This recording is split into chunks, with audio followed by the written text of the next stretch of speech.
In the heart of Inverness, Florida, a small, seemingly peaceful town, an unimaginable act of violence shattered the quiet serenity. It was a crime so horrifying that it made national headlines and left an entire community asking, how could this happen? On a warm July evening in 2019, 17-year-old Carlos Hallowell waited until the dead of night to commit an unthinkable act. While his adoptive mother, Denise Hallowell, slept peacefully in her bedroom, Carlos quietly sharpened an axe. And then, in one chilling moment, he ended her life.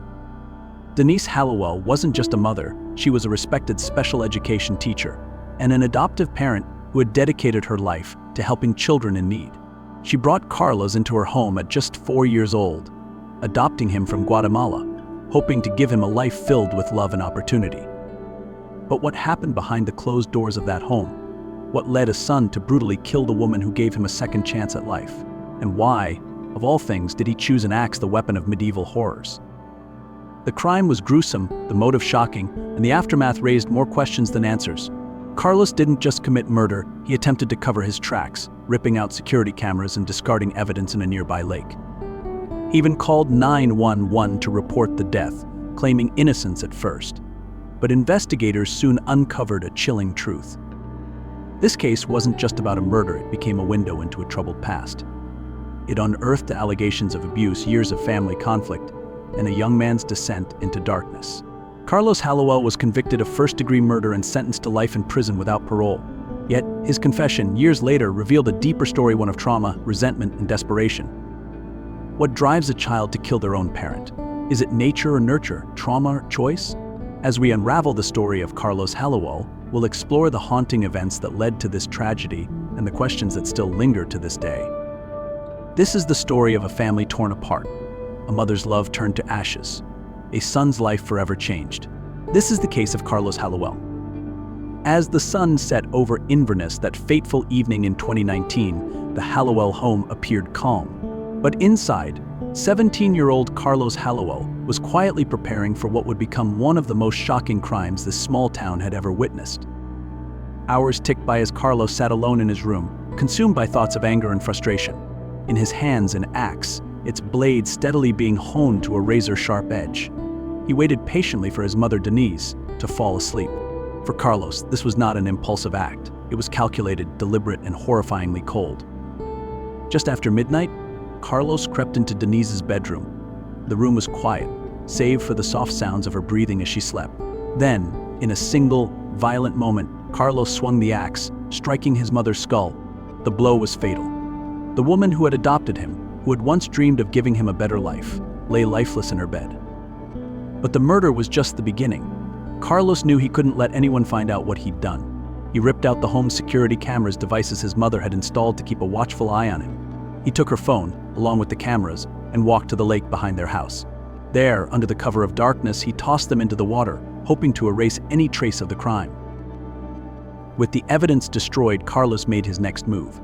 He picked up the phone and dialed 911. Carlos reported his mother's death as if he had stumbled upon the scene. He claimed he didn't know what had happened, playing the role of a distraught son. But his story didn't add up. When police arrived, they immediately noticed inconsistencies. Carlos's demeanor seemed rehearsed, his answers evasive. And while he initially denied any involvement, detectives began piecing together the clues. The evidence told a story Carlos couldn't escape. The security cameras, though removed from the home, had already done their job. Investigators discovered that the cameras had captured footage earlier in the evening, showing Carlos moving through the house in a way that raised suspicion. They also found physical evidence that tied Carlos directly to the crime. In the days that followed, police recovered the discarded cameras and Denise's phone from the lake. Their findings sealed Carlos's fate. It became clear that the murder was not a crime of passion but a premeditated act. The sharpened axe, the destroyed cameras, the lake all pointed to one conclusion: Carlos had planned to kill his mother and cover it up. The arrest of a 17-year-old for the murder of his own mother sent shockwaves through the community. Neighbors and friends were left grappling with the horrifying reality that this young man, who many saw as troubled but harmless, had committed such a brutal act. Charged with first-degree murder, Carlos was tried as an adult, a decision that sparked debate among legal experts and the public. While some saw him as a cold-blooded killer, others wondered if there was more to the story, if this horrifying act was born out of desperation, trauma, or something even darker? As the evidence mounted, Carlos's initial claims of innocence unraveled. His calculated efforts to cover his tracks, from ripping out the cameras to disposing of evidence, painted a chilling picture of a teenager who was determined to hide his crime.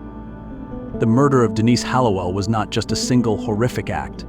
It was the culmination of years of family conflict, a troubled past, and a young man's spiral into darkness. But the question remains, what drove Carlos to this breaking point?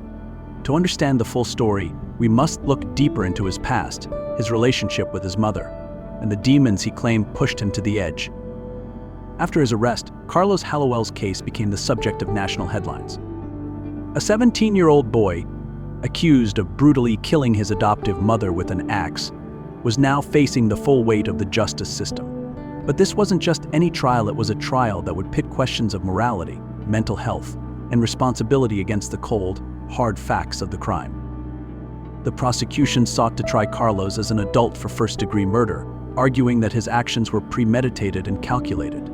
The defense, on the other hand, painted a picture of a deeply troubled teenager, one who had been pushed to the brink by years of alleged abuse and emotional turmoil.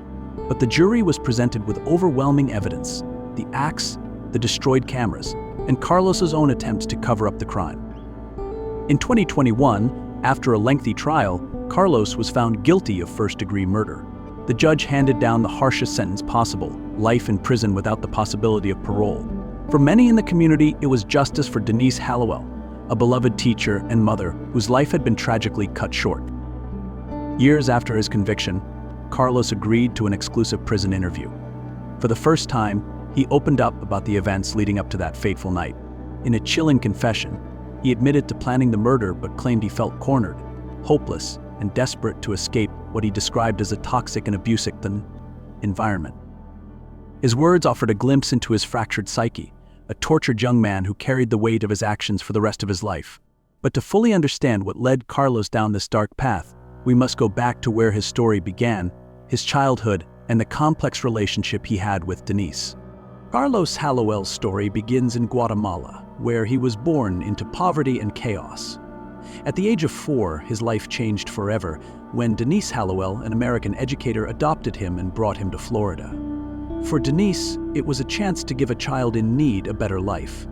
But for Carlos, the transition wasn't as seamless as she had hoped. At first glance, the Hallowell family seemed picture-perfect, but beneath the surface, cracks began to form. Reports would later reveal that Denise's parenting style was anything but conventional. She was described as strict, controlling, and prone to explosive punishments that often left Carlos and his adoptive brother, Angel, emotionally scarred.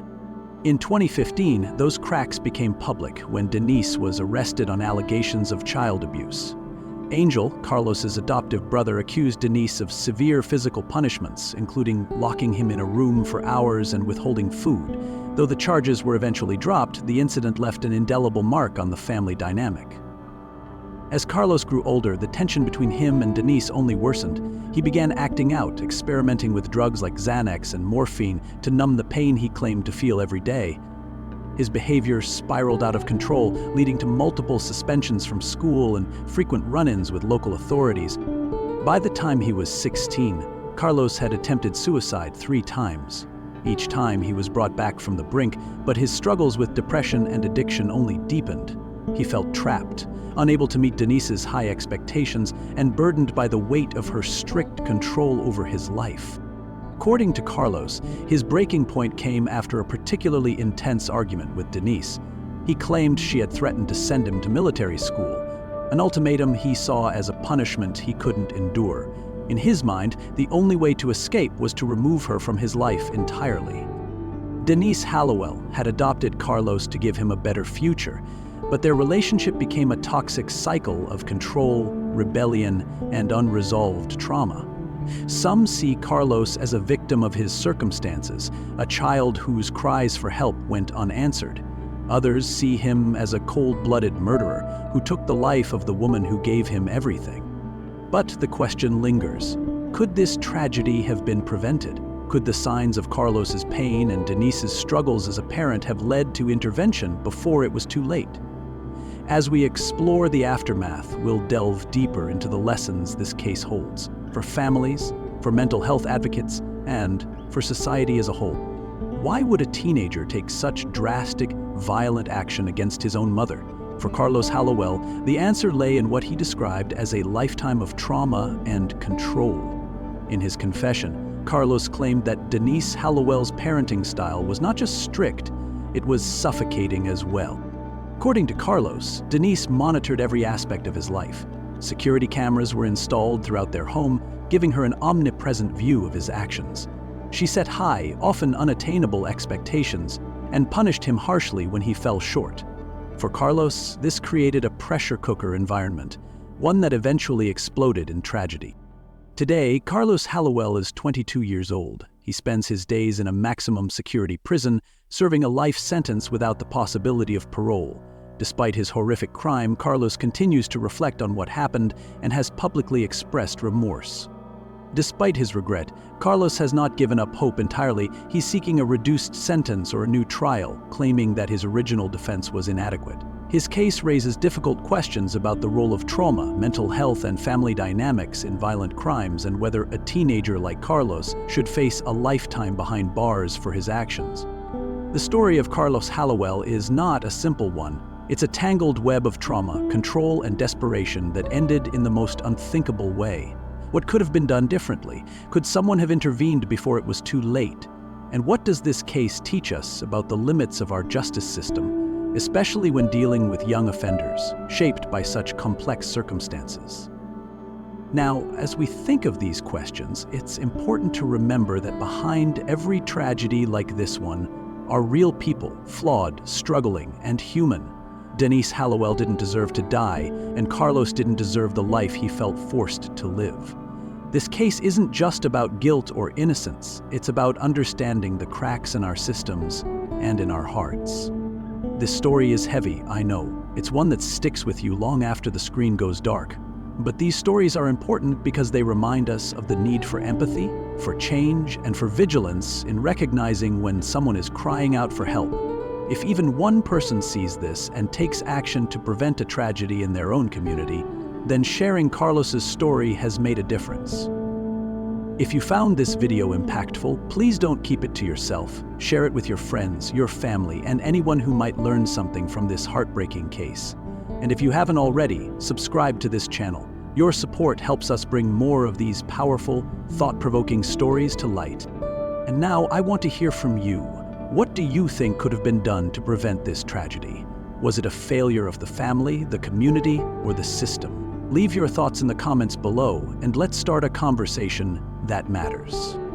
Why would a teenager commit such a gruesome act against the very person who raised him? For Carlos Hallowell, the answer lies in years of trauma, resentment, and a breaking point he claims was inevitable. In his own words, the murder wasn't planned.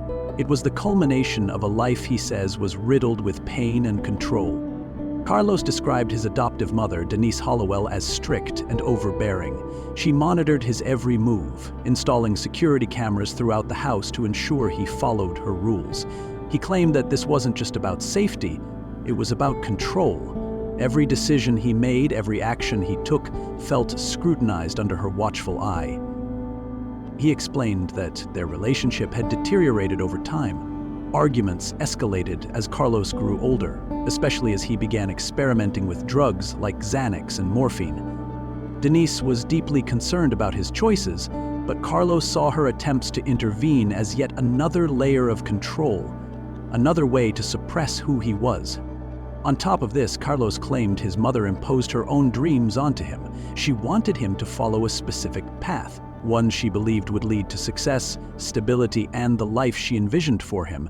But for Carlos, this felt suffocating. He was struggling with his own identity, his own mental health, and what he saw as a lack of freedom to make his own choices. Adding to the turmoil was Carlos's claim of enduring abuse. He alleged that his mother's strictness often crossed the line into physical and emotional punishment. While Denise was known as a dedicated special education teacher to the outside world, Carlos's perspective painted a much darker picture of their home life. In his prison interview, Carlos admitted he had reached his breaking point, Years of feeling trapped, misunderstood, and unsupported had led to a moment of rage. He said he snapped, no longer seeing any other way out of his circumstances. That fateful night, Carlos sharpened an axe and waited for his mother to fall asleep. He called it an act born of desperation. Now, at 22 years old, Carlos is serving a life sentence without the possibility of parole. From behind prison walls, he has expressed remorse for his actions, acknowledging the horror of what he did. But even in his regret, Carlos continues to point to his troubled upbringing as the root cause of his crime. He believes that his defense attorneys failed him, claiming they didn't do enough to highlight the years of alleged abuse and trauma he says he endured. He hopes for a reduced sentence or a new trial, though for now his life is confined to the walls of a prison cell. Carlos's story is not just one of crime and punishment, it's also a story of missed opportunities. Could this tragedy have been prevented if someone had intervened earlier? Could better mental health support or a stronger family dynamic have changed the course of events? The case of Carlos Hallowell forces us to confront difficult questions. How do we address the complexities of trauma and mental health within families? How do we ensure that young people struggling with these issues get the help they need before it's too late? As we grapple with these questions, one thing remains clear. This tragedy has left a lasting scar on everyone involved, the victim, the family, and even Carlos himself. It's a stark reminder of how deeply family dynamics and unresolved pain can shape our lives, sometimes with devastating consequences. Now, I leave you with this. What could have been done to prevent this tragedy? Was Carlos's fate sealed by his circumstances, or were there moments when intervention could have changed the outcome? Let me know your thoughts in the comments below. If you found this story compelling, make sure to subscribe to my channel for more deep dives into cases like this. Don't forget to hit the like button and share this video with someone who might find it thought-provoking. Together we can shed light on these difficult but important stories.